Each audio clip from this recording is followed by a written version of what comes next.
All right, let's jump right in. Today we are unpacking a true masterclass in comedic storytelling and Balkan cultural satire. We're looking at a brilliant narrative called The Case of the Missing Šljivovica, set in the fictional but honestly incredibly relatable village of Gornja Magla. It is just an absolute joy to break down. We're going to see how this completely absurd, super localized crisis morphs into this brilliant anti-mystery. So if you're a fan of sharp wit, deadpan humor, and, the sheer beautiful chaos of village life, you are absolutely in for a treat. So, setting the stage, the author's foreword hits us right away with this hilarious deadpan reality. It basically claims that for every Napoleon, there must be a dragon, or else history would tip over from the weight of competence. I mean, how great is that? Gornja Magla is a place that has survived centuries of empires and plagues with this sort of pragmatic indifference. But the crisis we're looking at today? It's not war, it's not famine, it's something that threatens the very fabric of their society. And right at the center is Inspector Dragan, a guy who proves that sometimes total incompetence is just a totally different flavor of genius. Okay, to really grasp the gravity of the situation, we have to look at the crime itself. A crime that brings this whole village to a screeching halt. Now, Gornja Magla, they are used to disaster. But this strikes at the absolute heart of Balkan hospitality. Basically, old man Ilya, a guy who famously treats his liquor better than his own kids, goes down into his cellar one Tuesday morning and lets out a howl of anguish so loud it could be heard in 4 neighboring villages. Seriously. The town immediately snaps into its traditional Balkan crisis formation. You know the drill. Lamenting women, extremely grave head shaking from the men. But what actually went missing? Exactly 3 oak barrels of old man Ilya's absolute prized possession. We're talking incredibly potent plum brandy, known as Šljivovica. And it didn't just spill, it vanished. Thin air, not misplaced, completely gone. The only things left behind were a single circular impression in the dust and a very mysterious speckled chicken feather. And here is where the real tragedy hits. This wasn't just any brandy. This specific batch had been aged for 20 years. 20. And not just in any wood, but in oak from a lightning-struck tree. It was literally destined for a monumental occasion. To old man Ilya, this wasn't just a drink. It was sublime art. It was his life's greatest masterpiece, basically 2 decades of pure patience inside a barrel. So stealing this specific, utterly irreplaceable batch, that wasn't just petty theft. It was a direct insult to tradition itself. And the timing? Catastrophic. The theft gets discovered exactly 4 days before his daughter Jelena is supposed to marry Darko. Darko, by the way, is a baker's son who perpetually looks terrified of his bride-to-be, which, funnily enough, the village considers a highly positive trait for a long marriage. But think about it.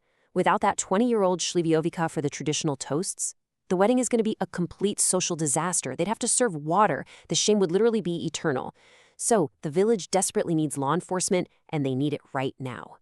Well, as luck would have it, the regular police officer is completely incapacitated by a severely swollen mustache. Yes, really.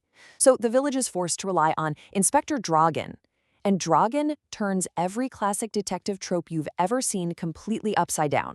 While a normal investigator is out there dusting for prints or building timelines, Dragan is staring out the window sketching cloud formations. He interrogates mailboxes. He actually has a track record of arresting locals for being Turkish spies, even though none of them have ever been to Turkey.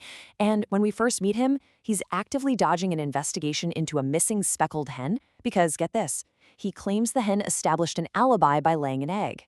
This is the brilliant mind tasked with saving the wedding. So Dragan puts together his suspect list, and it is a masterpiece of majestic incompetence. It completely defies all logic. First up, he suspects Pedar the blacksmith. Why? Because Pedar is the guy who found the cart tracks. Classic misdirection, according to Dragan. Then, he actually accuses old man Elijah, the devastated victim himself, of stealing his own brandy to commit insurance fraud and delay the wedding. But his absolute prime suspect? Widow Maria's speckled hen. Dragan genuinely wholeheartedly believes he is dealing with a highly organized splinter cell of feathered revolutionaries who stole the brandy to fund their subversive anarchist activities. You can't make this stuff up. But what about the actual evidence?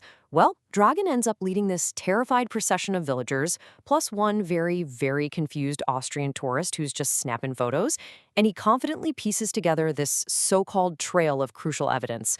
We've got the speckled feather from the cellar. We've got these super clear cart tracks leading up a steep hill. He finds a freshly cut piece of golden straw, which he meticulously catalogs right next to his cloud sketches.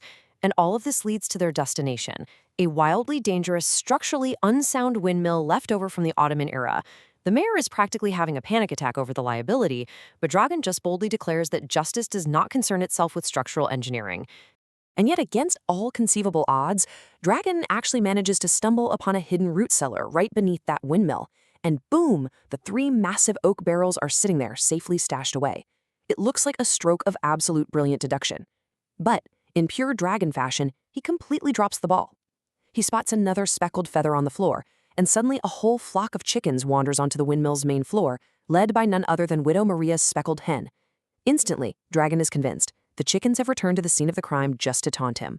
So as Dragan is literally preparing to formally interrogate the poultry, the actual thief walks right through the door to surrender. This completely shatters Dragan's grand avian conspiracy theory. And it really makes us ask, who on earth could pull off a heist like this? Who drags 3 unbelievably heavy oak barrels up a steep hill in the dead of night only to immediately confess the second the brandy is found? In a spectacular subversion of the whole mystery genre, it wasn't an organized crime syndicate. It wasn't bandits. It definitely wasn't an anarchist hen.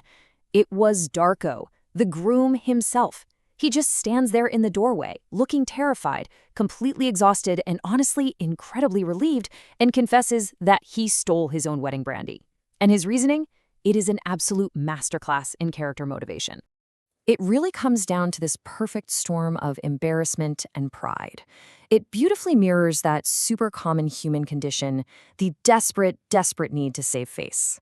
See, as a baker, Darko has this severe flour dust sensitivity, which unfortunately gave him a terribly weak stomach.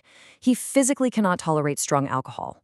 But his dad had already planned 14 consecutive toasts for the wedding, and Ilya was serving the 20-year reserve, stuff so strong it literally makes grown men weep. Darko realized he was going to get violently ill in front of the entire village. But thanks to some deep-seated Balkan male pride, simply admitting he couldn't hold his liquor wasn't an option. He decided he would rather steal his own wedding brandy and play dumb than admit his weakness. Honestly, kind of brilliant in a terrible way.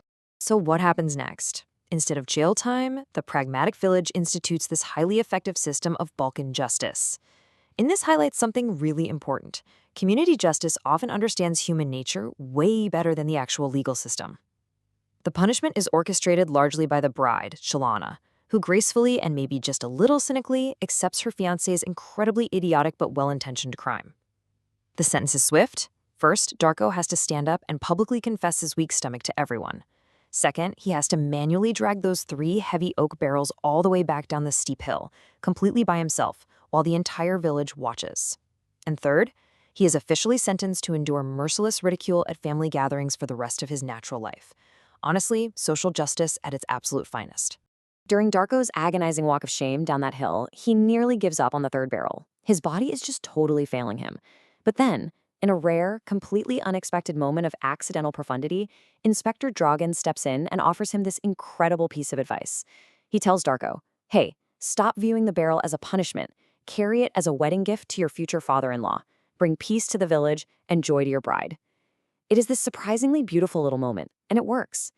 It helps Darko carry that final barrel down the hill, not out of shame, but as an act of pure love. Meanwhile, back at the station, Dragan is busy filing a bureaucratic masterpiece of a police report.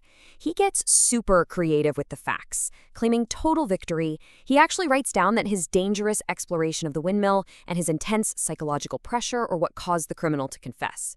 The mayor and the priest eventually pull him aside, tell him point blank that his investigation was a total, unmitigated disaster, and then they immediately promote him to senior inspector. Why?